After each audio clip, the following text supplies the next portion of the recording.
Number 5 exercise. First question, so why do we need to separate the different components of a mixture? Give two examples. Give two examples. हमें किसी किसी मिश्रण के विभिन्न अवयव के पृथक करने की आवश्यकता क्यों होती है? कोई भी मिश्रण होता है तो उसको अलग क्यों करते हैं? दो उदाहरण लिखिए, उसके साथ में दो उदाहरण लिखना है। आंसर में दिया है substances which contain more than one component are called mixture, so we need to separate different components of a mixture for the following. वे पदार्थ जिनमें एक से अधिक घटक होते हैं मिश्रण कहलाते हैं। हमें निम्नलिखित उद्देश्य के लिए मिश्रण को घटकों को अलग करना है। जैसे मैं फर्स्ट में दिया to remove the impurities and harmful component for getting a pure sample. For example, we remove impurities present in the sea water for getting salt. We remove tea leaves after making tea. शुद्ध नमूना प्राप्त करने के लिए अशुद्धियाँ और हानिकारक घटकों को दूर करना। उदाहरण के लिए हम नमक प्राप्त करने के लिए समुद्र को पानी मौजूद अशुद्धियों को हटा देते हैं। हम चाय बनाने के बाद चाय की पत्तियां निकालते हैं। और सेकेंड में to remove the unuseful component from a mixture. For example, we grind the milk to get ghee और बटर। मिश्रण से अनुपयोगी घटक को मिलाने के लिए, उदाहरण के लिए हम दूध को पीसते हैं, घी या मक्खन प्राप्त करते हैं। और थर्ड में to remove the different but useful component. For example, we remove the husk particles to get rich grains और व्हीट। अलग लेकिन उपयोगी को हटाने के लिए अव्यय। उदाहरण के लिए हम चावल के दाने या गेहूं प्राप्त करने के लिए कणों को हटा देते हैं। सेकंड नंबर क्वेश्चन है, what is winnowing, where is it used? निष्पासन से क्या अभिप्राय है? यह कहाँ से उपयोग किया जाता है? सेकेंड आंसर है, winnowing is the process of separation of components of a mixture. It is used to separate heavier and lighter components of a mixture by wind or by blowing air. The method is usually used by farmers to separate lighter husk particles. Winnowing एक मिश्रण के घटकों को अलग करने की प्रक्रिया है। इसका उपयोग मिश्रण के भारी और हल्के घटकों को हवा में उड़ाकर अलग करने के लिए किया जाता है।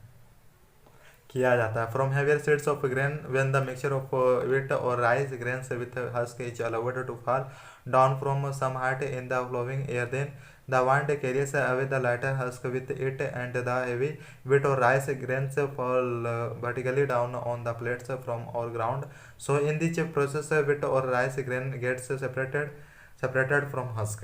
जिस प्रकार बताया कि अलग किया जाता है, किसान हल्के भूसी के कणों को अलग करने के लिए करते हैं। अनाज के भारी बीजों से जब गेहूं या चावल के दानों का भूसी के साथ मिश्रण उड़ती हुई हवा में कुछ ऊंचाइयों से नीचे गिरने जाती है और भारी गेहूं या चावल के दाने प्लेटों के रूप में या जमीन पर लंबवत नीचे गिर जाते हैं। अतः इस प्रक्रिया में गेहूं या चावल का दाना भूसी से अलग हो जाता है। थर्ड में आंसर क्वेश्चन बताया जा रहा है कि how will you separate husk और डाइट particles from a given sample of pulses before cooking. Question number third है कि पकाने से पहले दालों के किसी नमूने से आप भूसे एवं धूल के कण कैसे पृथक करेंगे? इसका आंसर हो जाएगा, दाल से हस्क और डाइट particles from pulses can be separated by hand packing method before cooking. दालों से भूसी या गंदगी के कणों को पकाने से पहले हाथ से उठाकर अलग किया जा सकता है। What is a sieving, where is it used? चौथा क्वेश्चन कह रहा है कि चालन से क्या अभिप्राय है? यह कहाँ से उपयोग होता है? Saving is the process of separating the particles of different sizes under cerebral particles like petal and stone can be separated from gain by this process. The size of holes in the sieves depends upon the size of particles. It must be smaller than the size of undivisible particles. Several also separate pearls of different size by this process. Sieving is used to remove husk from flour, but removing of husk from flour is not a good particle before consuming it. Fourth का answer ये कहना चाहता है कि छलनी विभिन्न आकारों के कणों को अलग करने की प्रक्रिया कंकड़ और पत्थर जैसे अनवांछित कणों को इस प्रक्रिया से लाभ से अलग किया जा सकता है। छलनी में छिद्रों का आकार कणों के आकार पर निर्भर करता है या अवांछित कणों के आकार से छोटा होना चाहिए। इस प्रक्रिया से जौहरी अलग अलग आकार के मोती भी अलग करते हैं। और आटे से भूसी निकालने के लिए छलनी का उपयोग किया जाता है, लेकिन आटे से भूसी निकालना इसका सेवन करने से पहले अच्छा अभ्यास नहीं है।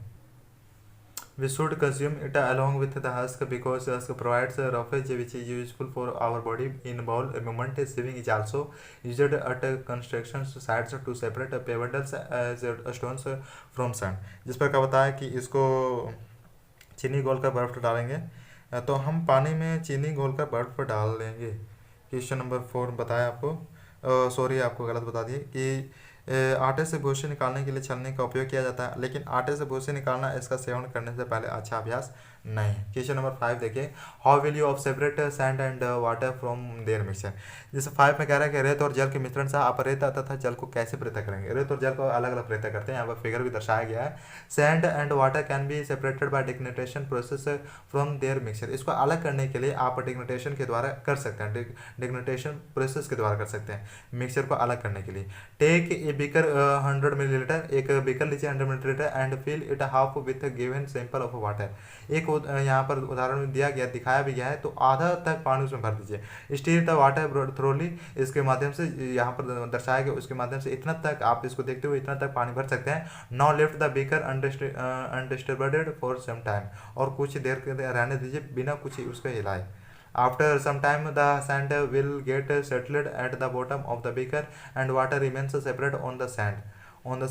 आप जिसमें सैंड को रखे हैं वो अलग से, वो देखिए आप उसको देखेंगे कि अलग से वाटर अलग में एकत्रित हो जाता है, वो अपना जल अलग जगह बना लेता है। Not take another beaker and pour this water into it, in this way we can separate mixture of sand and water by the degradation process. आप डिग्रेडेशन प्रोसेस के माध्यम से आप देख सकते हैं कि जल और वाटर जो मिक्सचर था उसको अलग से सेपरेट कर लिया, सैंड अलग जगह बना दिया और वाटर को अलग जगह पर बना दिया, जैसे कि फिगर में भी देखा रहा है। 6 नंबर क्वेश्चन नंबर 6 है, is it possible to separate sugar mixed with wheat flour, if yes how will you do it. Question number 6 कहना चाहता है कि आटे और चीनी के मिश्रण से क्या चीनी को पृथक करना संभव है, अगर हाँ तो आप इसे कैसे करेंगे।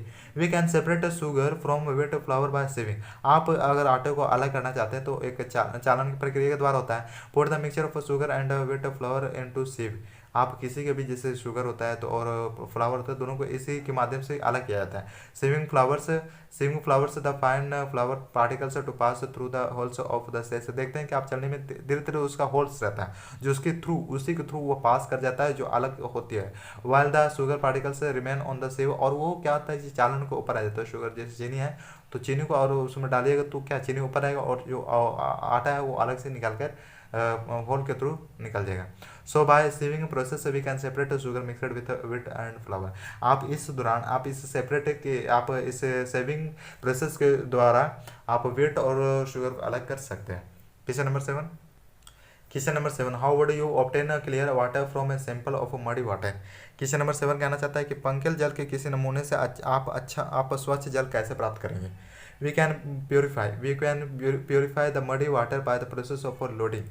आप लोडिंग के प्रोसेस आप इसको गंदे पंकिल जल को आप एक प्योरी कर सकते हैं, फ्राई कर सकते हैं। देखते हैं आगे। Take a beaker of about 100 millilitre, एक बीकर लीजिए 100 मिलीलीटर का, and fill it half with a sample of muddy water. आप एक मडी वाटर के साथ, आप एक गंदा पानी के साथ एक आदत तक पानी ले लीजिए बीकर में। Not I thread small pieces of अलम, और इसको देखिए यहाँ पर दिखाया गया इस तरह हिलाइए। और not I A beaker of holding the other end of the thread, एक धागे के अनुसार उसमें क्या करना है कि हिलाना है, पानी हिलना चाहिए। आफ्टर वन टाइम, एक मिनट के बाद, remove the alum from water and keep the beaker undisturbed for some time. कुछ समय के बाद इसको हटा देना है और वैसे सेम टू सेम रहने देना है।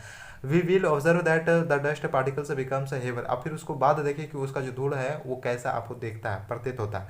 Settle down eight the bottom of the beaker. अब देखेंगे बीकर के नीचे एकदम बॉटम के हिस्से में बैठ जाएगा धीरे धीरे कर। When all the dust particles settle down eight the bottom of the beaker the water becomes clear. इस तरह क्या होता है कि आपका जो धूल कण होता है वो नीचे बैठ जाता है और जो प्योरीफाई हो जाता है वो पानी ऊपर आपकी नजर आता है बीकर में। 8 क्वेश्चन है, 8 का फिल अप द ब्लैंक्स है। The method of separating seeds of paddy from its stalks it. ये कहना चाहता है कि धान के दानों के डंडियों से पृथक करने की विधि को क्या कहते हैं। उसको क्या कहा था, थ्रेशिंग कहा था। देखते हैं आप जब उसको धान को अलग करता है तो वो थ्रेशिंग के माध्यम से करता है। When milk cooled after boiling is poured onto a piece of cloth, the malai is left behind on it. This process of separating cream from milk is an example of. भी कहना चाहता है कि किसी एक कपड़े पर दूध को उड़लते हैं तो मलाई उस पर रह जाती है। पृथक्करण की वह प्रक्रिया क्या है, इसकी प्रक्रिया को आप क्या कह सकते हैं, तो फिल्ट्रेशन। फिल्ट्रेशन इसकी ये प्रक्रिया है, जो आप कपड़े पर उसको दूध रखते हैं तो मलाई अलग से हो जाता है, तो अलग प्रक्रिया अलग कर देता है। Salt is obtained from sea water by the process of.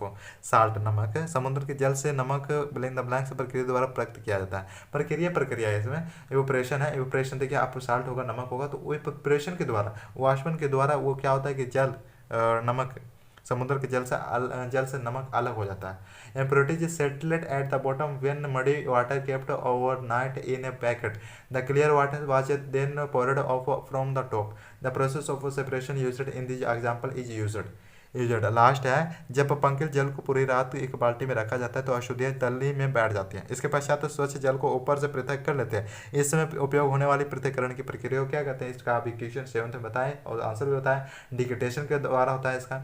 डिकेटेशन इसका प्रक्रिया जो अलग होता है, जो अलग से दूर नीचे बैठ जाता है और पानी ऊपर स्वच्छ ऊपर आ जाता है, तो उसको प्रक्रिया को कहते हैं डिकेटेशन।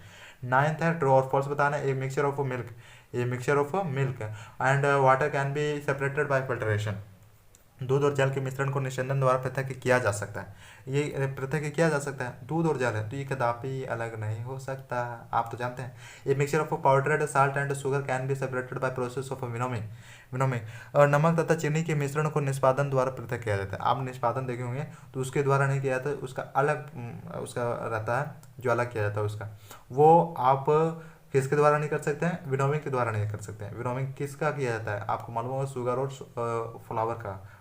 फ्लोर का आटा और शुगर को अलग कर सकते हैं।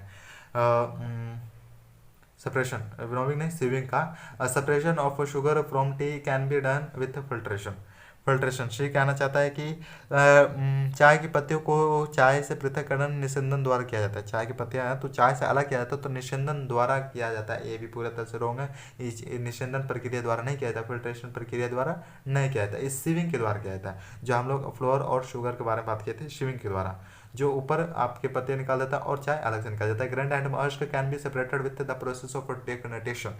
अनाज और भूसे का पृथक्करण निस्तारण प्रक्रिया द्वारा किया जाता है, ये भी रॉन्ग है।